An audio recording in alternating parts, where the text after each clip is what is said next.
So tell me, how'd you do it? I picked up Starbucks on my way to the lab and added in some GHB. I got the drug from my boyfriend. He's a bodybuilder, so he always has GHB on hand. Once Maya left the lab, I went into her locker to grab her card. I knew her combination and which locker was hers, since she always asks me to grab things that she forgets. I used her card to go into the lab and seal the cure once Teddy was passed out. I put Maya's swipe and the GHB in her locker to cover my tracks. She works in the lab, and she has a habit of bringing chemicals home to fix her experiments, so it wouldn't raise much of a question as to why she had the GHB. So, why'd you do it? My mother died of COVID. If she couldn't have the cure, then no one should. He acts like a saint, trying to save the whole world. For what? His career? He wouldn't even come visit my mom when she was sick, or even come to the funeral. He doesn't care about his family anymore. It's falling apart, and our relationship is going down the drain. So that's exactly what I did to his precious little cure. I didn't think Teddy would die from the GHB, honestly. I only wanted him to be knocked out, just long enough for me to grab the cure and get out.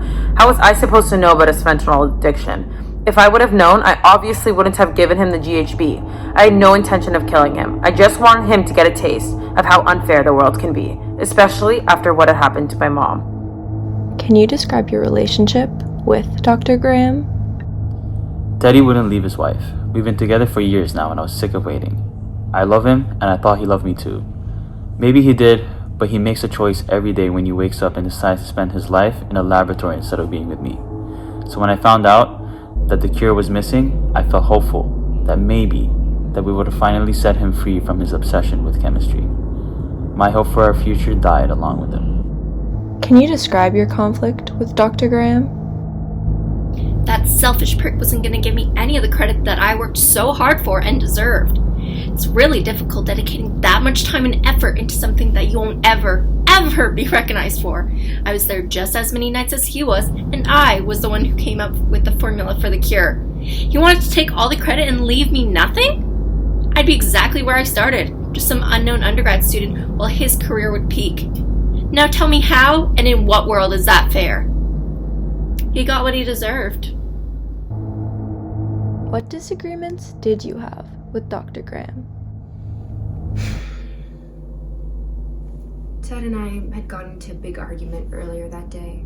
He told me he was considering leaving Gertrude for some janitor, so of course I was angry with him. He had a loving wife, and a relationship was just gonna throw it all away. He's been lying to everybody, especially Gertrude. He's already hiding his drug problem from her, and now this?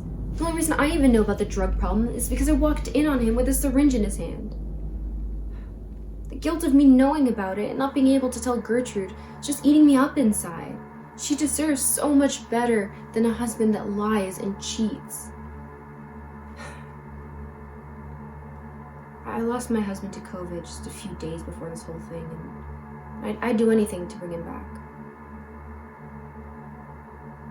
If Ted wasn't so distracted with his affair and his addiction,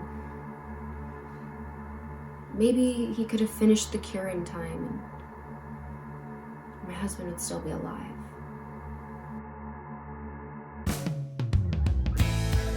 Harley Crow was sentenced to 15 years. Maya was able to resume research on the COVID cure and get full credit for it.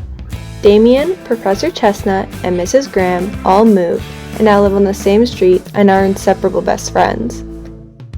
Remember, until Maya's COVID cure gets released, stay safe everyone, wash your hands, wear a mask, and stay 6 feet apart.